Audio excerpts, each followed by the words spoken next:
Welcome to the next tutorial. In this one we'll be covering the most complicated part of the tube light. This page will help you set up the lighting effects you'll be able to do with the tube. It's a fairly long page with plenty of options that we'll go over and see how they affect the overall result. Different combinations of these settings will help create different effects, but we'll go over them one by one and then be able to experiment with them and make all sorts of combinations when you're ready to experiment. Once again, we have our battery level up the top. That will refresh when we hit the update LEDs button down the bottom there. Helps us keep an eye on that, as it's important to know what we can and can't do and how much battery level we have left. Having the power up high will drain the batteries quickly, but if you have the power at a lower level, you'll get more time to play around before charging up again. We also have our home button and refresh buttons up the top of the page once again. And just below on the right, we have our power slider that we can use to update the LED's overall brightness fairly quickly. We just quickly hit that and then hit update LEDs and you'll see that will just change the brightness like that. Just below we have our types of operations for how the colors are applied to the tube. Solid 1 makes the entire tube a single color, as you can see on the screen right now. Solid 2, 3.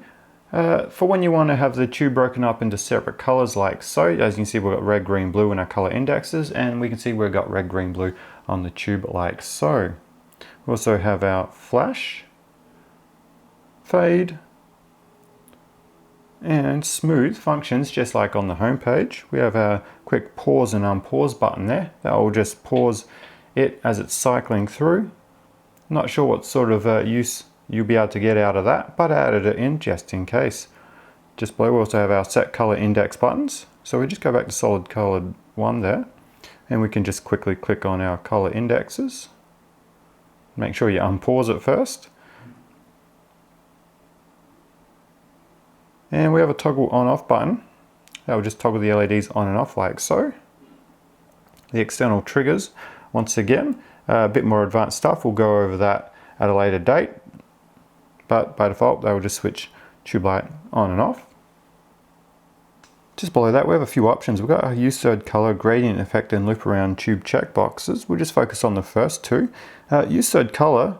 If we just disable that, we'll actually just be using the red and green channels. That will also affect the flash, fade, and smooth functions as well. If we just click on flash, as you see, we'll flash between red and green only. Fade, we'll only fade between red and green. Same goes for smooth, it will just go between red and green. Go back to solid 2, 3 and just enable use third color again. As you see, it's back to red, green, blue. Gradient effect will also change how those colors are applied to the tube light. As you can see, we've got a gradient from red to green to blue. Nice cool effect. You might be able to use that in some of your creations. Just below that, we have flash, fade, smooth options. Transition speed is useful when we are in flash, fade, or smooth modes. And the lower the number, the quicker the colors will change. Higher the number, the slower it will transition between the colors. So I'll just go over to flash mode. As you can see, it's taking about 1 second to transition between them. If I just lower that down to 100, it is now transitioning pretty quickly through those colors. If I increase that to 2000, every 2 seconds, it will transition to the next color. And if we go over to fade, there's now a much slower fade than it was before. If I go to 100, it will now quickly fade between those 3 colors. And if you're fading really, really slowly, so we'll put that back to 2000, and you're waving this around and you're getting very harsh changes of light throughout your light painting, you actually just enable use 256 shades, and that will just give you a much cleaner transition between the colors as you're light painting. Not sure if you actually be able to see the effect when you wave it around quickly, but at much slower speeds, you will definitely see an increase of the gradients as it changes throughout the colors. Just below that, we have our scrolling options. This is a bit of a funky one, as it changes depending on what mode you're currently in. If we are in solid 2, 3 color like we are right now, and we just hit enable, you will see that it will slowly go up the tube like so. And if we just enable ping pong, you'll see it will go up the tube, and then at a certain point it will then start to go back the other way. If we just disable that, and we just have our normal scrolling enabled, and we just change that number down to 10, you'll see it is much quicker at scrolling. Lower the number, the quicker it goes, and if we actually increase that number to 300, it'll be a much slower change. As higher the number, the longer it's going to take for it to go up the tube there. Also, with LEDs to change each time, it's just changing one LED at a time as it updates. But if we want to go 10, it will do big chunks like that. So if you can't get it to go fast enough, say at 10, just increase the LED's change time to a higher number and it will just go really quickly. If you're waving this around quickly in the air while light painting, you'll definitely see the effect.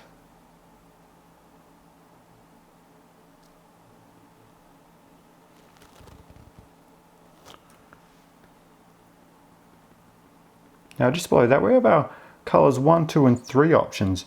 Each one of these panels is identical, but each one will affect the different color indexes. Now we have our custom color picker here. You would have seen this before on the home page. Pretty straightforward. We also have our 12 color presets that you can customize if you like. But another feature that wasn't on the other page is this slider just here. This tells it where along the tube would actually like these colors to start. So you can actually just slide these anywhere along here, and there's also a number just there. It currently says 18, but if I slide that down, it starts to 0, goes all the way up to 69. But if we set that to 16, just hit update LEDs, as you can see, it's now a fair bit up from the base of the tube, so we can just limit to where we want the tube to actually operate. Like so. Just on a quick note, with the other option up here, loop around tube, as you can see my red actually starts at number 17 here, but I would actually like that blue, the last one there, to come back around and meet with the red. So if I just go up here, click on loop around tube, it actually just cause that blue to wrap around and meet with the red again, filling in that black spot. Now if we just scroll down a little, you'll see the pulse panel. There's a few options here that we can play with to get all sorts of effects. To have this option enabled, we just simply click on enable and then hit update LEDs.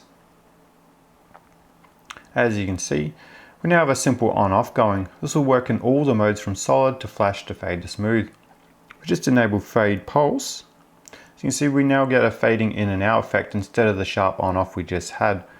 And random, that's a bit of a more complicated feature of the pulse, but it will make the on-off times be a bit more erratic, so we'll be able to create different effects. But we'll have to set that up in just a second as I go over the options for that. Now, frequency in milliseconds, the higher the number, the slower the transition will be. The lower the number, the quicker it will go on off, as you can see. And if we have fade enabled and our fade rate, we can also change how quick it will fade in and out. So we both just set them to the exact same numbers. You'll see it will just fade in and out. If we vary the numbers between the two, it will now fade quickly on and off, but it'll say on or off for the 1 second there.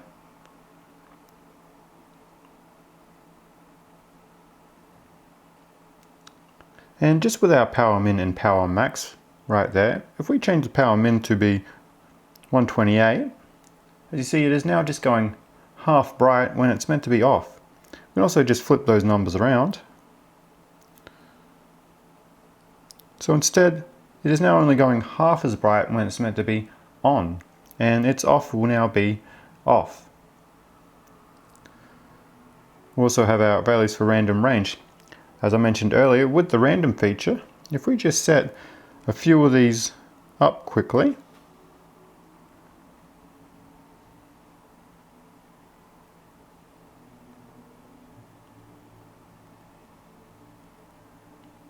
and make sure you got it enabled and random enabled as well. Let me just hit update LEDs.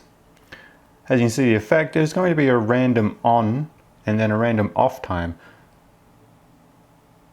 You can create all sorts of effects doing this. If you set it to both be the same number for the on min and on max, and we do the same with the off min and off max, with this one we'll just get a simple flash going on. It can be very useful with light painting and the type of effects you'll get. If we just go back to a simple on-off here, we've got our range to effect sliders. We can actually just change where along the tube this effect is going to take place. As you can see, I've just changed it to be at the top of the tube, or I might just change it to be at the very start. Or I could actually just change it to be just in the center of the tube. You can also do that with your fade as well. And the random. So you can create all sorts of effects using the pulse. Next we'll jump on to segments. Just like the previous panel, we just have to click enable and hit update LEDs to get the effect. As you can see, we now have a segmenting section going on along the entire tube light. Now we have our invert, that won't do anything at the moment, but if we just set our skip LEDs and LEDs to change, we'll just leave as it is. You can see it will change how many LEDs will be skipped and then how many LEDs will be affected. I can actually just change that to a different color. So if I set that segment color to be white instead, we'll now get a white segment going on instead of a black. If we could just click invert, it will now invert the effect. It might be useful in all sorts of situations. If we set skip LEDs to 1 and LEDs to change to 10, you'll now get a very different sort of effect going on, where you got very small slithers of light and massive black segments. And once again, if we just hit invert, you'll now get slight black areas, but because this tube light is not very sharp with its colors, you get a gradient going on. It won't be very effective in that mode. So what you'll want to do is maybe just set it to be something a bit like that, and then be at a little bit of a distance, and you'll definitely get some nice segments going on. And once again, we have our range sliders. We can also just select the range at which we want this segmenting to take effect. Like so, I might just want it to be at the bottom, or I might want it to be halfway through. Once again, your settings might vary from what I have, but play around, see what you can do, and we'll just jump on to the next part. Now if you have something you really like, you can actually just hit save profile, and I might just leave this as new name for now, but you can enter whatever you like, and it will just say OK saved. And then you've just created a new profile that you'll be able to quickly look up using the profile selector up the top here. So now if I go all the way down the bottom, got new name just there, ready to go. Now if you change some settings here and you actually want to permanently save that again, you can just hit save profile and it'll be like profile exists, continue, just hit OK, and you've just updated that one. If you hit save and it's like, oh no, I've already created one with that name, but I really want this one, just hit cancel and just create a new name, hit save, and we'll just save that one. And you also have a quick profiles page link here, and that will just take us to our profiles page. That's our profiles page there, but we'll go over that a bit later.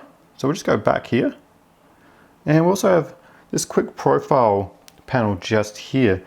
So if we just select neon here, and then we go save profile index A, and then we'll just go orange, save profile index B, and then go yellow, save profile index C. Now we can just quickly hit run profile index A, B, or C. And you actually assign buttons, if you like, to trigger these. That way you can be a one-man team if you need to be.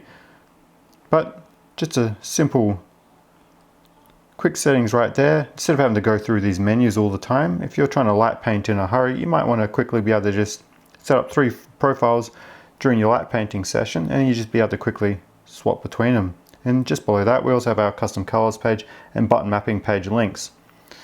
That's it for this one. We'll go over in more depth later on about how to set up some really complicated stuff. But stay tuned for the next video.